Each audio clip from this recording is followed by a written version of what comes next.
ಸಿಂಹರಾಶಿಯವರೇ, ನಿಮ್ಮ ಜೀವನದಲ್ಲಿ ಬಹುಕಾಲದಿಂದ ನಿರೀಕ್ಷಿಸಿದ್ದ ಬದಲಾವಣೆಗಳಿಗೆ ಈಗ ಸಂಪೂರ್ಣವಾಗಿ ಸಿದ್ಧರಾಗುವ ಸಮಯ ಬಂದಿದೆ. 2026ರ ಫೆಬ್ರವರಿ 1ರಂದು ಬರುವ ಮಘ ಹುಣ್ಣಿಮೆ ಯಾವುದೇ ಸಾಮಾನ್ಯ ಪೂರ್ಣಿಮೆಯಲ್ಲ. ಇದು ನಿಮ್ಮ ಭಾಗ್ಯಚಕ್ರವನ್ನು ತಿರುಗಿಸಲು ಬ್ರಹ್ಮಾಂಡವೇ ಸ್ವತಃ ಸಕ್ರಿಯವಾಗುವ ಅಪರೂಪದ ಕ್ಷಣ. ಈ ಪವಿತ್ರ ದಿನ ಸೂರ್ಯ ಪುಷ್ಯಯೋಗ ಮತ್ತು ಸರ್ವಾರ್ಥ ಸಿದ್ಧಿ ಯೋಗಗಳಂತಹ ಅತ್ಯಂತ ಶಕ್ತಿಶಾಲಿ ಸಂಯೋಗಗಳು ಒಂದೇ ಸಮಯದಲ್ಲಿ ನಿರ್ಮಾಣವಾಗುತ್ತಿದೆ. ಇಂತಹ ಯೋಗಗಳು ವರ್ಷಗಳಲ್ಲಿ ಒಂದೇ ಸಲವೂ ಕಾಣಿಸಿಕೊಳ್ಳುವುದಿಲ್ಲ. ಆದರೆ ಈ ಬಾರಿ ಅವುಗಳ ಸಂಪೂರ್ಣ ಶಕ್ತಿ ಸಿಂಹರಾಶಿಯವರ ಮೇಲೆ ಕೇಂದ್ರೀಕೃತವಾಗಿರುವುದು ವಿಶೇಷ ಸಂಕೇತವಾಗಿದೆ. ಈ ಯೋಗಗಳ ಪ್ರಭಾವದಿಂದ ನಿಮ್ಮ ಜೀವನದಲ್ಲಿ ನಿಂತು ಹೋದ ಅವಕಾಶಗಳು ಮತ್ತೆ ಚಲನೆಯಲ್ಲಿಯೇ ಬರಲಿವೆ. ಅಡಗಿಕೊಂಡಿದ್ದ ಕನಸುಗಳಿಗೆ ಜೀವ ಸಿಗಲಿದೆ ಮತ್ತು ನಿಮ್ಮ ಶ್ರಮಕ್ಕೆ ಸರಿಯಾದ ಸಮಯದಲ್ಲಿ ಸರಿಯಾದ ಫಲ ದೊರೆಯಲಿದೆ. ಹೊರಗೆ ಎಲ್ಲವೂ ಸಾಮಾನ್ಯವಾಗಿ ಕಾಣಿಸಿದರೂ ಒಳಗೆ ಭಾರೀ ಬದಲಾವಣೆಗಳ ಅಲೆ ಆರಂಭವಾಗುತ್ತದೆ.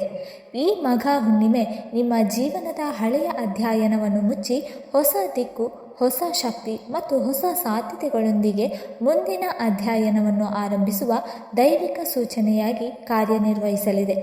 ಸಿಂಹರಾಶಿಯವರೇ, ಮಘ ಹುಣ್ಣಿಮೆಯ ದಿನ ಸೂರ್ಯದೇವರು ಮತ್ತು ತಾಯಿ ಲಕ್ಷ್ಮೀದೇವಿಯನ್ನು ಶ್ರದ್ಧೆ ಮತ್ತು ನಿಷ್ಠೆಯಿಂದ ಆರಾಧಿಸಿದರೆ ಅದು ಕೇವಲ ಒಂದು ಧಾರ್ಮಿಕ ವಿಧಿವಿಧಾನವಾಗಿರದು. ಅದು ನಿಮ್ಮ ಭವಿಷ್ಯದ ಮುಚ್ಚಿದ ಬಾಗಿಲುಗಳನ್ನು ತೆರೆದುಕೊಳ್ಳುವ ದೈವಿಕ ಚಾವಿಯಂತೆ ಕಾರ್ಯನಿರ್ವಹಿಸುತ್ತದೆ. ಈ ಪವಿತ್ರ ದಿನ ಮಾಡಿದ ಪ್ರಾರ್ಥನೆಗಳು ನೇರವಾಗಿ ನಿಮ್ಮ ಕರ್ಮ ಮತ್ತು ಭಾಗ್ಯವನ್ನು ಸ್ಪರ್ಶಿಸುತ್ತದೆ. ವರ್ಷಗಳಿಂದ ನಿಂತು ಹೋಗಿದ್ದ ಹಣಕಾಸಿನ ಸಮಸ್ಯೆಗಳು ಅಚ್ಚರಿಯಂತೆ ಪರಿಹಾರವಾಗುತ್ತದೆ. ಸಾಲವಾಗಿ ಹೋಗಿದ್ದ ಹಣ, ನಿಂತಿದ್ದ ಪಾವತಿಗಳು ಅಥವಾ ನಿರೀಕ್ಷೆಯಲ್ಲಿದ್ದ ಆದಾಯ ಮೂಲಗಳು ಏಕಾಏಕಿ ಚಲನೆಯಲ್ಲಿಗೆ ಬರುತ್ತದೆ. ಸಮಾಜದಲ್ಲಿ ಅಥವಾ ಕೆಲಸದಲ್ಲಿ ಸ್ಥಳದಲ್ಲಿ ಮುಸುಕಾಗಿದ್ದ ನಿಮ್ಮ ಗೌರವ ಮತ್ತೆ ಪ್ರಕಾಶಮಾನವಾಗುತ್ತದೆ ಮತ್ತು ಜನರ ದೃಷ್ಟಿಯಲ್ಲಿ ನಿಮ್ಮ ಮೌಲ್ಯ ಹೆಚ್ಚುತ್ತದೆ. ಮತ್ತೆ ಅಡ್ಡಿಯಾಗುತ್ತಿದ್ದ ಕೆಲಸಗಳು, ಎಷ್ಟೇ ಪ್ರಯತ್ನಿಸಿದರೂ ಮುನ್ನಡೆಯದ ಯೋಜನೆಗಳು ಈ ದಿನದ ನಂತರ ಅಚ್ಚರಿಯ ವೇಗವನ್ನು ಪಡೆಯುತ್ತದೆ. ನಿಮ್ಮ ಶ್ರಮಕ್ಕೆ ದಿಕ್ಕು ಸಿಗುತ್ತದೆ ಮತ್ತು ನಿಮ್ಮ ನಿರ್ಧಾರಗಳಿಗೆ ಸ್ಪಷ್ಟತೆ ಬರುತ್ತದೆ. ಆದರೆ ಇದನ್ನು ಅಂತ್ಯವೆಂದು ಭಾವಿಸಬೇಡಿ, ಏಕೆಂದರೆ ಇದು ಕೇವಲ ಆರಂಭ ಮಾತ್ರ. ಆ ಆರಾಧನೆಯ ಮೂಲಕ ನಿಮ್ಮ ಜೀವನದಲ್ಲಿ ಆರಂಭವಾಗುವ ಬದಲಾವಣೆಗಳ ಸರಣಿ ಮುಂದಿನ ದಿನಗಳಲ್ಲಿ ಇನ್ನಷ್ಟು ದೊಡ್ಡ ಅವಕಾಶಗಳು, ಶಕ್ತಿಶಾಲಿ ತಿರುವುಗಳು ಮತ್ತು ನಿರೀಕ್ಷೆಗೂ ಮೀರಿದ ಯಶಸ್ಸನ್ನು ನಿಮ್ಮ ಕಡೆಗೆ ಆಕರ್ಷಿಸಲಿದೆ. ಈ ಸಮಯದಲ್ಲಿ ಮಕರ ರಾಶಿಯಲ್ಲಿ ಸೂರ್ಯ, ಮಂಗಳ, ಬುಧ ಮತ್ತು ಶುಕ್ರರ ಚತುರ್ಗ್ರಹಿ ಸ್ಥಿತಿ ಸಿಂಹರಾಶಿಗೆ ವಿಶೇಷ ಸಂದೇಶ ನೀಡುತ್ತಿದೆ. ಇದು ಕೇವಲ ಸುಧಾರಣೆಯ ಕಾಲವಲ್ಲ, ಅಚಾನಕ್ ಮತ್ತು ಅಚ್ಚರಿಯ ಬದಲಾವಣೆಗಳಿಂದ ತುಂಬಿದ ಸಮಯ ಎಂದು ಸೂಚಿಸುತ್ತದೆ. ಈ ಮಘ ಹುಣ್ಣಿಮೆಯ ಪ್ರಭಾವ ಫೆಬ್ರವರಿ 1 ಬೆಳಗ್ಗೆ 5ರಿಂದ ಫೆಬ್ರವರಿ 2 ಮಧ್ಯಾಹ್ನ 2 ಗಂಟೆಯವರೆಗೆ ಇರುತ್ತದೆ.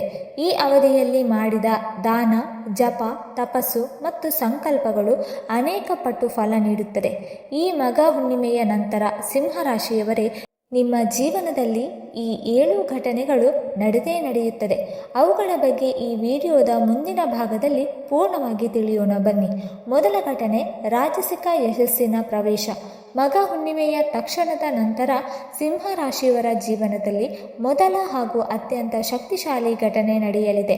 ಇದು ಸಾಮಾನ್ಯ ಬದಲಾವಣೆಯಲ್ಲ, ಸಂಪೂರ್ಣವಾಗಿ ರಾಜಸಿಕ ಸ್ವರೂಪದ ಮಹಾ ತಿರುವು. ಎಂದಿಗೂ ಊಹಿಸದಂತಹ, ನಿರೀಕ್ಷಿಸದಂತಹ ದೊಡ್ಡ ಅವಕಾಶ ಏಕಾಏಕಿ ನಿಮ್ಮ ಮುಂದೆ ಬಂದು ನಿಲ್ಲುತ್ತದೆ. ಇದು ಕಳೆದ ಹಲವಾರು ವರ್ಷಗಳಿಂದ ನೀವು ಮಾಡಿದ ಪರಿಶ್ರಮ, ತ್ಯಾಗ ಮತ್ತು ಸಹನೆಯ ಸಂಪೂರ್ಣ ಫಲವಾಗಿರುತ್ತದೆ. ಹಣಕಾಸಿನ ವಿಷಯದಲ್ಲಿ ಭಾರಿ ಏರಿಕೆ ಕಾಣುವಿರಿ. ಗೌರವ ಮತ್ತು ಮಾನ್ಯತೆ ನಿಮ್ಮನ್ನು ತಾನಾಗಿಯೇ ಹುಡುಕಿ ಬರುತ್ತದೆ. ಉದ್ಯೋಗದಲ್ಲಿದ್ದವರಿಗೆ ದೊಡ್ಡ ಪದೋನ್ನತಿ, ಹೊಸ ಅವಕಾಶ ಅಥವಾ ಮಹತ್ವದ ಜವಾಬ್ದಾರಿ ಸಿಗುವ ಸಾಧ್ಯತೆ ಹೆಚ್ಚಿದೆ. ವ್ಯವಹಾರ ಅಥವಾ ಹೂಡಿಕೆಯಲ್ಲಿ ತೊಡಗಿರುವವರಿಗೆ ದೊಡ್ಡ ಪ್ರಾಜೆಕ್ಟ್, ಅಂತಾರಾಷ್ಟ್ರೀಯ ಮಟ್ಟದ ಅವಕಾಶ ಅಥವಾ ಅತ್ಯಂತ ಶಕ್ತಿಶಾಲಿ ಪಾಲುದಾರಿಕೆ ದೊರೆಯಬಹುದು. ಈ ಘಟನೆ ನಿಮ್ಮ ಜೀವನದ ದಿಕ್ಕನ್ನೇ ಬದಲಾಯಿಸುವಷ್ಟು ಪ್ರಭಾವಶಾಲಿಯಾಗಿರುತ್ತದೆ. ಸಮಾಜದಲ್ಲಿ ನಿಮ್ಮ ಸ್ಥಾನಮಾನ ಏಕಾಏಕಿ ಮೇಲಕ್ಕೆ ಏರಲ್ಪಡುತ್ತದೆ ಮತ್ತು ನಿಮ್ಮ ಆತ್ಮವಿಶ್ವಾಸ ಹೊಸ ಶಿಖರ ತಲುಪುತ್ತದೆ. ಇದು ಕೇವಲ ಭಾಗ್ಯದ ಆಟವಲ್ಲ, ನಿಮ್ಮ ಒಳಗಿನ ತಂತ್ರಜ್ಞಾನ, ಬುದ್ಧಿಮತ್ತೆ ಮತ್ತು ಸಮಯಕ್ಕೆ ತಕ್ಕ ನಿರ್ಧಾರಗಳಿಗೂ ಸಿಕ್ಕ ದೈವಿಕ ಬಹುಮಾನವಾಗಿರುತ್ತದೆ. ಎರಡನೆಯ ಘಟನೆ, ಕುಟುಂಬ ಮತ್ತು ಖಾಸಗಿ ಜೀವನದ ತಿರುವು. ಮೊದಲ ಮಹತ್ವದ ಘಟನೆಯ ನಂತರ ಕೆಲವೇ ದಿನಗಳಲ್ಲಿ ಸಿಂಹ ರಾಶಿಯವರ ಕುಟುಂಬ ಮತ್ತು ಖಾಸಗಿ ಜೀವನದಲ್ಲಿ ಐಶ್ವರ್ಯ ಹಾಗೂ ಆಳವಾದ ಬದಲಾವಣೆಗಳು ನಡೆಯಲಿವೆ. ಬಹುಕಾಲದಿಂದ ಮನಸ್ಸಿನೊಳಗೆ ಒತ್ತಡವಾಗಿ ಉಳಿದಿದ್ದ ಸಮಸ್ಯೆಗಳು, ಕುಟುಂಬದೊಳಗಿನ ಗೊಂದಲಗಳು ಅಥವಾ ಸಂಬಂಧಗಳಲ್ಲಿ ಇದ್ದ ಅಡಚಣೆಗಳು ನಿಧಾನವಾಗಿ ಪರಿಹಾರವಾಗಲು ಆರಂಭಿಸುತ್ತದೆ. ಈ ಸಮಯದಲ್ಲಿ ಕೆಲವು ಗುಪ್ತ ವಿಷಯಗಳು ಅಥವಾ ಮರೆಮಾಚಿದ ಸತ್ಯಗಳು ಅಚಾನಕ್ ಹೊರಬರುವ ಸಾಧ್ಯತೆ ಇದೆ. ಅವು ಮೊದಲಿಗೆ ನಿಮ್ಮ ಮನಸ್ಸನ್ನು ಗಾಢವಾಗಿ ಕದಲಿಸಬಹುದು, ಭಾವನಾತ್ಮಕ ಗೊಂದಲ ಉಂಟು ಮಾಡಬಹುದು. ಆದರೆ ಅದನ್ನೇ ಭಯಪಡುವ ಅಗತ್ಯವಿಲ್ಲ, ಏಕೆಂದರೆ ಈ ಸತ್ಯಗಳ ಹೊರಬರುವಿಕೆ ನಿಮ್ಮ ಜೀವನದ ಹಳೆಯ ಅಧ್ಯಾಯವನ್ನು ಮುಚ್ಚಿ ಹೊಸ ಅಧ್ಯಾಯವನ್ನು ಆರಂಭಿಸಲು ದಾರಿ ಮಾಡಿಕೊಡುತ್ತದೆ.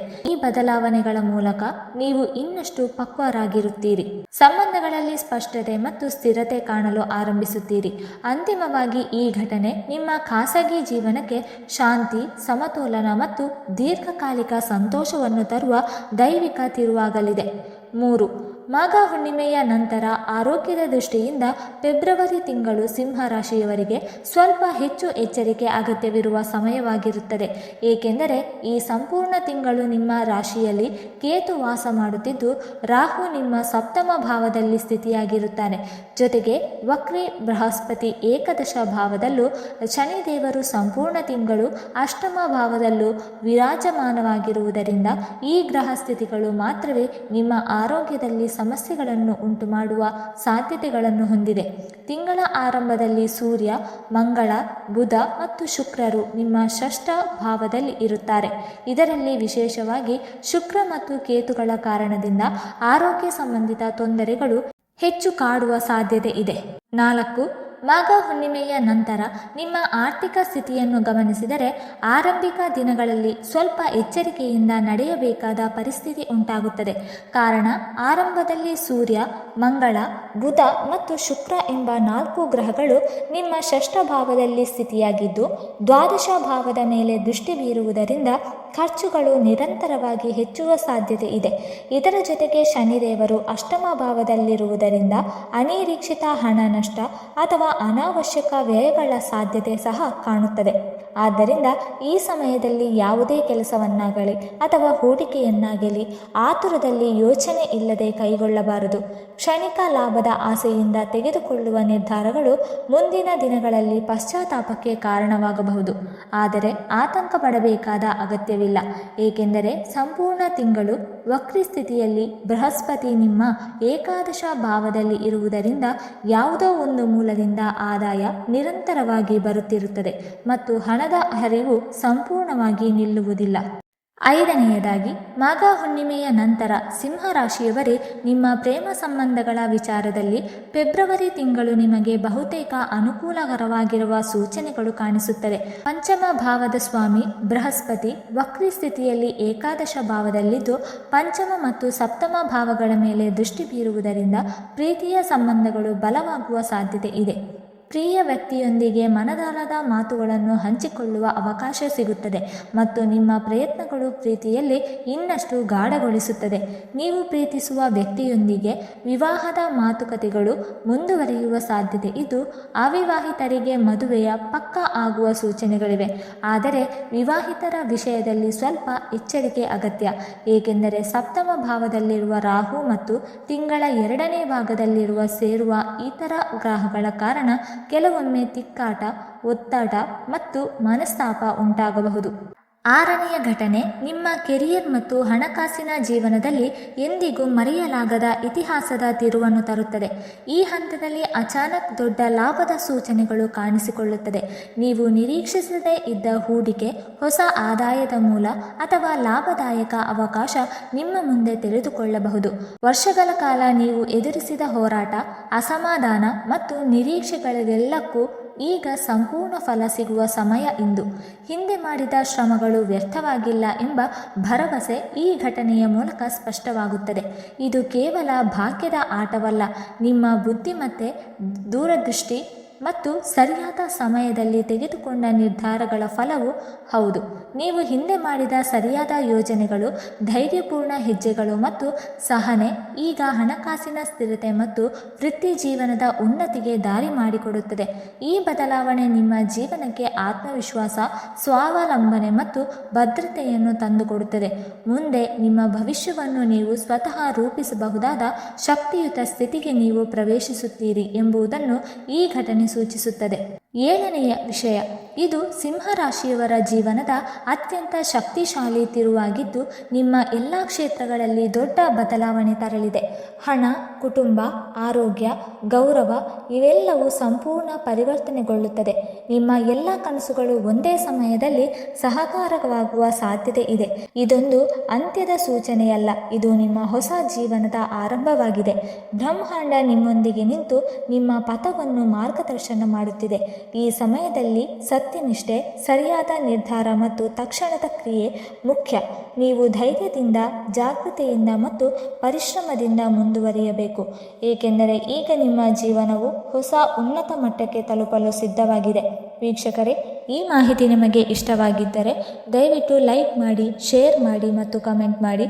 ಹಾಗೆ ಮುಂದಿನ ವಿಡಿಯೋಸ್ಗಳಿಗಾಗಿ ನಮ್ಮ ಚಾನಲನ್ನು ಸಬ್ಸ್ಕ್ರೈಬ್ ಮಾಡಿಕೊಳ್ಳಿ. ಧನ್ಯವಾದಗಳು.